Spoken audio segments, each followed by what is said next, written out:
Hello, hello, hello, and welcome to Pongified Cedh. As you know, it is June and that means it's Pride Month. To celebrate, Wizards of the Coast has announced that, as a special event, we can pair any two legendary creatures together to put them into our command zones, as well as qualifying planeswalkers, to create some new and exciting decks. And that's what we're doing today. The four contestants have built brand new decks using this new rule. A big thank you to Le Coin du Jeu for their continued support. Remember that you can use the code Pongified10 to get 10% off of your online orders. That means you can get all of your Cedh staples and foil out your entire deck using that code. Now let's see which characters from Magic history have been romantically paired together by our players. In first place we have Kyle, who is playing Evelyn the Covetous and Kutsil Malamet Exemplar. This serves as having a Grand Abolisher in the command zone, as well as an infinite mana outlet. Next we have a returning player, Ben, who as you know can only play Kinnan. This time he's decided to mix in a little bit of red and get that Dockside in. Dela is playing Kinnan plus Alesha, a little bit more creative, now adding all three other colors to Kinnan so that you can replace some of Kinnan's less favorable big creatures into some very interesting ones from Magic's history. And finally we have Max playing Tyam, who has kept a typical Tyam shell but has added some other legendary creatures. Tyam has many lovers, so Max will be adding different legendary creatures throughout today's games. Kyle has kept an Otawara, Lion's Eye Diamond, Mana Crypt, Ragavan, Ignoble Hierarch, Arcane Signet, and Squee the Immortal. Ben has kept Stomping Ground, Birds of Paradise, Lotus Petal, Volcanic Island, Paradise Mantle, and he has London Mulliganed, a Swan Song, as well as Boseiju Who Endures. Dela keeps a Soul Ring, Wooded Foothills, Command Tower, Tezzeret the Seeker, Mana Vault, Grim Monolith, and has London Mulliganed, a Bayou. And finally, Max has kept Expedition Map, Agatha Soul Cauldron, Jeweled Lotus, some nonsense that only Tyam would play, Incubation Druid, Forest, and Arid Mesa. And with that, we're ready to start. Kyle begins his first turn by playing a Mana Crypt. He will then tap that for an Arcane Signet, and tap that for a Ragavan. He will play a Lion's Eye Diamond and follow up with the best land to have when you're in first place, a Gemstone Cavern, and he'll pass to Ben. Ben draws and plays a Volcanic Island. He will cast Rograk, his commander, a Paradise Mantle, and he will equip the Paradise Mantle to Rograk and cast a Lotus Petal. He'll crack the Lotus Petal for a Birds of Paradise. Not bad. Dela draws. They play a Wooded Foothills and crack that for a Volcanic Island. Tap that for a Soul Ring. And then tap that for a Grim Monolith. They then pass their turn. Max will play an Arid Mesa, crack it for a Scrubland, cast a Jeweled Lotus, and cast Brina the Demagogue. Kyle untaps and wins his roll for Mana Crypt. He draws and plays an Otawara. He swings at Ben with Ragavan, which triggers Brina, drawing him a card and making Brina bigger. Ben decides to declare no blocks, and sadly exiles his Mana Vault off the top of his library. Kyle's very happy to cast that Mana Vault and create a treasure token with Ragavan. He will then follow up by tapping his Arcane Signet for a green for Noble Hierarch, and sacking his treasure for another green for Ignoble Hierarch. They are in love. Passes the turn. Ben draws and plays a Polluted Delta for turn. He's going to crack that for a Tropical Island. He then decides to swing Rograk at Kyle, triggering Brina again. Draws a card and Brina gets ever bigger. Ben then follows up by casting Kinnan and passing the turn. Dela untaps and draws. They play a Command Tower.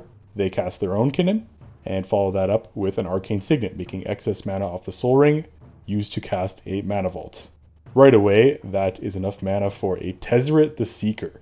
Everybody kind of freaks out, but Dela ensures that they're only going to get the one ring, so they do so. Tap to draw a card. Notably, they do not get the protection, and they pass turn after that. Max untaps, draws, and plays a Forest, and decides to swing the massive Brina over at Kyle. This lets Max draw a card, and then he casts in Agatha Soul Cauldron. Kyle untaps, rolls for Crypt, loses the life, and then is able to cast a Phantasmal Image as a copy of Kinnan, boosting all of his mana. He then taps Noble Hierarch for 2 white, Ignoble Hierarch for 2 green, and uses that mana to cast Kutsil, his commander. Kyle now has protection. Nobody else can cast any spells on his turn. He decides to send Ragavan back over to Dela this time. Ragavan gets double buffed by the two Hierarchs. This also lets Kyle draw a card off of Brina, making Brina bigger. And then when it connects, this huge Ragavan allows Kyle to actually draw a card off of Kutzel's almost forgotten about ability. Kutzel also draws cards on top of being a Grand Abolisher. Kyle exiles a Finale Devastation off of Dela's library. Kyle casts a Mox Diamond, pitching a Scrubland. Taps that for 2 green, taps his Mana Crypt for 3 colorless, and casts Finale of Devastation for 2. Never seen a Finale of Devastation cast for 2 before. What could it possibly be? Of course, Kyle gets a Dockside, which comes in and makes a whopping 8 treasures, which are all going to be doubled with Kinnan, of course. He's then going to use the excess mana from Mana Crypt, his Arcane Signet for 2 black, and a treasure to cast his other commander, Evelyn. Evelyn exiles the top card of each player's library. Nothing especially propellant comes out of this, so Kyle decides that he's going to then start using mana to activate Kinnan's ability. So he makes just enough mana to get that Kinnan ability once, and of course, what did he get other than Emiel, which with Dockside out does something kind of funny, where you can pay 3 mana to make Dockside repeatedly make more and more treasures, and then of course, after you have infinite mana, blink Evelyn an infinite number of times until everybody's deck is gone. Kyle exiles his own Thassa's Oracle in the process, and of course plays that to win with an empty library.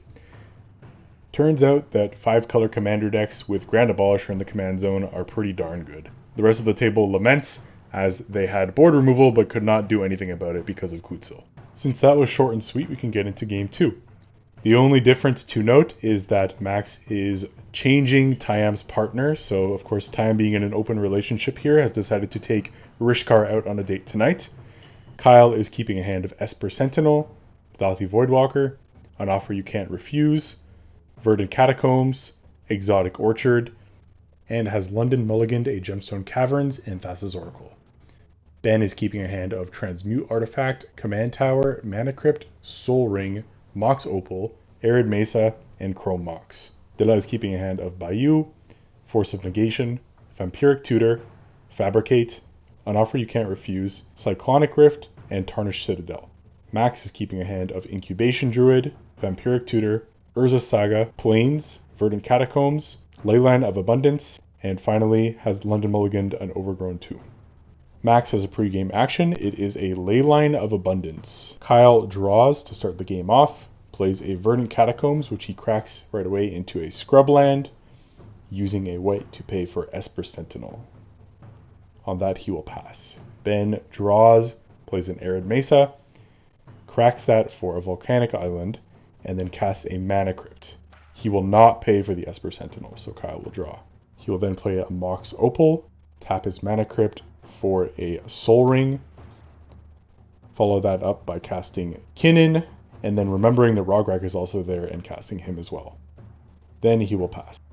Delet will draw, play a Tarnished Citadel, and pass the turn. Max will draw, play a Verdant Catacombs, and pass the turn. Kyle untaps for his turn 2, draws, pitches a Simian Spirit Guide for a red, casts a Soul Ring with that, plays an Exotic Orchard, and then taps his 2 lands for a Dauthi Voidwalker. In response, Max will decide to crack his Verdant Catacombs for a Bayou and cast a Vampiric Tutor. This triggers Esper Sentinel, as Max cannot pay the 1 and Kyle will draw. Dela also casts their own Vampiric Tutor and can also not pay the 1, causing Kyle to draw. Once all the shuffling has resolved, Dauthi Voidwalker will resolve, Kyle will return to his turn, and he'll decide to send the Esper Sentinel over to Max. Ben untaps and wins his Mana Crypt trigger. He will then draw and play a Command Tower for turn, and tap his rocks for a Trophy Mage, which he'll use to find Basalt Monolith right away, the 1-card combo with Kinnan. This triggers Esper Sentinel. He will pay for the trigger, and Delet will swiftly respond with a Force of Negation, not only countering, but exiling the Basalt Monolith. This will also trigger Esper Sentinel, allowing Kyle to draw. Ben will decide to swing Kinnan out and pass his turn. Dilla untaps and plays a Bayou into a Dockside Extortionist. The table groans, but this resolves. They make 6 treasures, and right away use 2 of them to cast Kinnan, which will double the rest of the treasures. They crack 2 more to cast a Fabricate, floating a blue. Esper Sentinel will trigger. Kyle will draw another card. Fabricate will find a Basalt Monolith, which will then get cast. Surprisingly, with all the cards that Kyle drew, there is no response to this, so it will come in, tap for 4 mana, and untap for 3, generating infinite colorless mana for Dilla. They can then use their 1 blue and 1 green floating to get 1 flip off of Kinnan. And what could it be besides an MEL, which we already saw how that goes infinite with Dockside. So Dilla will use that infinite colorless to flip the Dockside multiple times, bounce it, bounce it, bounce it over and over, create infinite treasures, and then start using Kinnan to dig through the deck for something like Razakith, for example, which they can sack for a card like Finale of Devastation and pump that infinite mana into to win the game with combat damage. Very well done, Dilla. Very interesting use of Kinnan in 5 colors. Turns out that one of the most broken commanders ever printed only gets better when you start extending its limited color range. We all know that good things come in 3s, so we have one more game for you today. And if that's not enough, please keep your eyes peeled because we actually did film additional games using our double commanders, and we will be releasing them in the near future alongside our continuous typical CEDH content. So subscribe if you'd like to see that. The only difference to note for this game is that Tyam has a new boyfriend of the week. It's going to be Eladamri. It is the new card from Modern Horizons, and we're excited to see how that's going to play out. Kyle is going first again and keeping a hand of Delighted Halfling, Tainted Pact, Exotic Orchard, Boseiju, Scalding Tarn, Elvish Spirit Guide, and the One Ring. Ben is keeping a Basalt Monolith, Mox Amber, Mox Opal, Seedborn Muse, Scalding Tarn, and a Volcanic Island and Treasure Vault. Dilla is keeping a Seedborn Muse, Mox Amber, Bayou, Soul Ring, Dockside Extortionist, Gemstone Caverns, and has London Mulliganed a Psych Rift. And Max is keeping a Gaia's Cradle, Archon of Emeria. Again, this Tyam card that nobody else plays. Incubation Druid, Kyrian Ranger, Temple Garden, and Scrubland. Dilla plays a Gemstone Caverns in the pregame, exiling a Dockside Extortionist, surprisingly. Max plays a Temple Garden, and casts a Kyrian Ranger with that. Kyle plays a Scalding Tarn, and cracks that for a Tropical Island, which he will use to play a Delighted Halfling and pass the turn. Ben draws and plays a Treasure Vault. He will then play a Mox Opal, a Mox Amber, cast Rograk, and then use the Mox Opal for a Birds of Paradise. That will draw, play a Bayou, and then use that to cast Kinnan, cast a Mox Amber, and tap the Mox Amber for a Soul Ring. Max will untap for his turn 2, play a Scrubland, and then cast an Incubation Druid. Kyle untaps, draws an Exotic Orchard, uses the 3 mana with the mana from Delighted Halfling and an Elvish Spirit Guide to cast an Incounterable the One Ring, which he will draw a card with right away. Ben untaps, draws, plays a Volcanic Island, and then for 2 casts Kinnan, which will then double his mana from his birds and Mox Amber for a Basalt Monolith. See how easy it is to play Kinnan?